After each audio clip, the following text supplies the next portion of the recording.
कृपया वीडियो को लास्ट तक जरूर देखें। जय हिंद। स्वागत है आपका हमारे YouTube चैनल पर। आइए आज देखते हैं पॉजिटिव टैग वर्ड एवं निगेटिव टैग वर्ड ये कैसे काम करते हैं, क्या इनके भरोसे एग्जाम क्रैक कर सकते हैं या नहीं। आइए जानते हैं इस वीडियो में, लास्ट तक जरूर देखिएगा। सबसे पहले बात करेंगे कि ये टैग वर्ड कौन कौन से हैं और कब इनका उपयोग होता है। तो देखिए, मान लीजिए कोई सकारात्मक प्रश्न है, उसमें सकारात्मक यानी कि पॉजिटिव टैग वर्ड को ध्यान में रखकर आंसर टिक करना है, ठीक है। और यदि प्रश्न नकारात्मक है यानी कि सकारात्मक नहीं है, ऐसे क्वेश्चन में नेगेटिव टैग वर्ड्स को ध्यान में रखना है। आइए वीडियो को शुरू करते हैं। जब विकल्पों में निम्न शब्द दिखाई दे तो कोई अक्सर आधुनिक शिक्षा, बाल केंद्रित शिक्षण और रचनावादी दृष्टिकोण से जुड़े होते हैं, इसलिए ऐसे विकल्प सही होने की संभावना अधिक होती है। लेकिन ध्यान रखिएगा कि प्रश्न के संदर्भ के अनुसार ही ये काम करते हैं, ठीक है। आइए देखते हैं कौन कौन से टैग वर्ड पॉजिटिव है और कौन कौन से नेगेटिव है। तो देखिए, यहाँ पे पॉजिटिव टैग वर्ड पहले देखेंगे, इसके बाद नेगेटिव टैग वर्ड देखेंगे। तो जैसे कि बाल केंद्रित, शिक्षार्थी केंद्रित, समावेशी शिक्षा, सहयोगात्मक अधिगम, सहभागिता, ये सब टैग वर्ड होते हैं पॉजिटिव, ठीक है। नेक्स्ट और है अनुभव आधारित, गतिविधि आधारित, परियोजना आधारित, खोज द्वारा अधिगम करके सीखना। नेक्स्ट रचनावादी दृष्टिकोण, समस्या समाधान, आलोचनात्मक चिंतन, सृजनात्मकता, नवाचार। आप इनको ध्यान से देखते जाइएगा।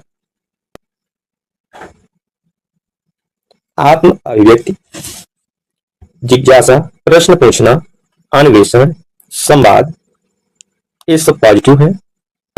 चर्चा, सहयोग, समूह कार्य, व्यक्तिगत भिन्नताओं का सम्मान, समान अवसर, लोकतांत्रिक वातावरण, प्रेरणा, प्रोत्साहन, सकारात्मक प्रतिपुष्टि, आत्मविश्वास। इन सभी टैग वर्ड्स को आप ध्यान से पढ़ लीजिए।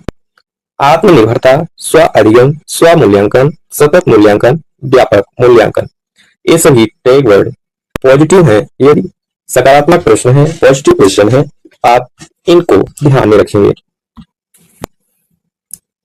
लचीलापन, संवेदनशीलता, सहानुभूति, सम्मान, सीखने की प्रक्रिया पर बल। आगे बहुआयामी विकास, सक्रिय सहभागिता, जीवन कौशल, समग्र विकास, चिंतन, अभिव्यक्ति की स्वतंत्रता, विविधता का सम्मान, प्रासंगिक अधिगम, सहयोगी शिक्षक एवं सीखने का आनंद, ये सभी पॉजिटिव टैग वर्ड है। यदि प्रश्न सकारात्मक है, प्रश्न की भाषा को पहले आप समझेंगे और फिर जो चार विकल्प दिए गए होंगे उनमें से इन पॉजिटिव वर्ड्स को ढूंढिएगा और आंसर टिक कीजिएगा, ठीक है। लेकिन यदि मान लीजिए कि प्रश्न नकारात्मक है तो फिर कौन से टैग वर्ड ढूंढने होंगे, आइए उन्हें भी देख लेते हैं। ये है नकारात्मक।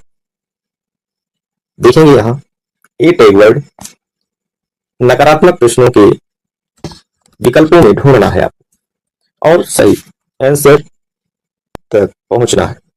इन शब्दों वाले विकल्प कई बार पारंपरिक, कठोर या बाल विकास के विपरीत दृष्टिकोण दर्शाते हैं, इसलिए इन्हें सावधानी से परखना होगा। आइए देख लेते हैं इन शब्दों को, जैसे कि केवल, हमेशा, कभी नहीं, अनिवार्य रूप से, सभी, कोई नहीं, दंड, भय, धमकी, अपमान, ये सब नकारात्मक है।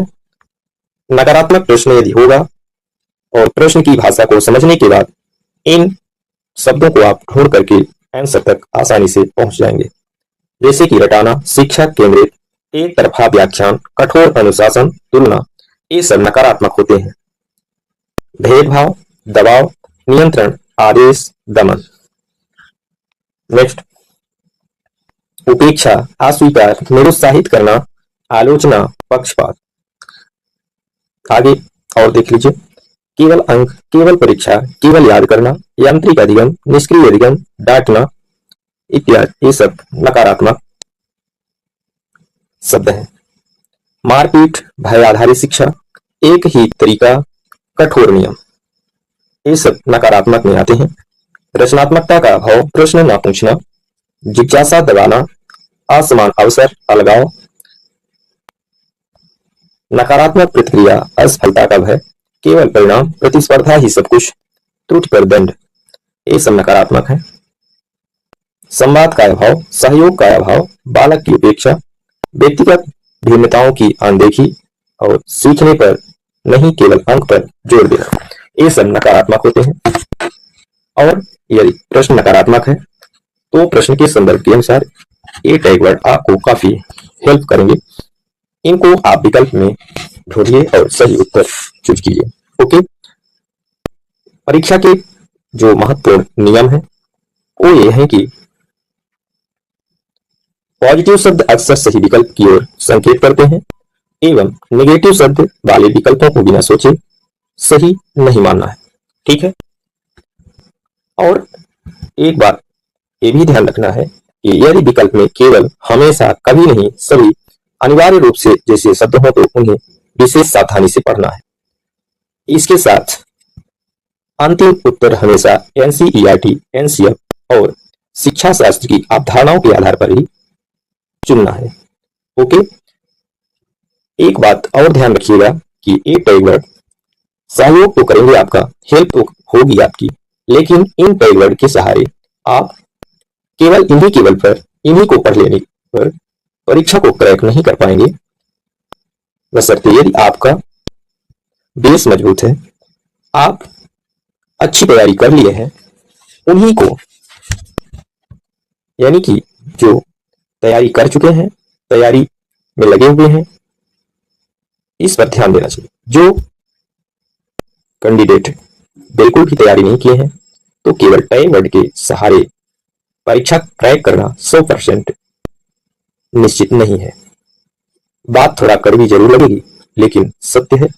आप तैयारी अच्छे से करिएगा, उसके बाद ये सभी टैग वर्ड आपके काम आएंगे। तो आज इतना ही, मिलेंगे पुनः नेक्स्ट वीडियो के साथ। तब तक के लिए जय हिंद, जय भारत, धन्यवाद।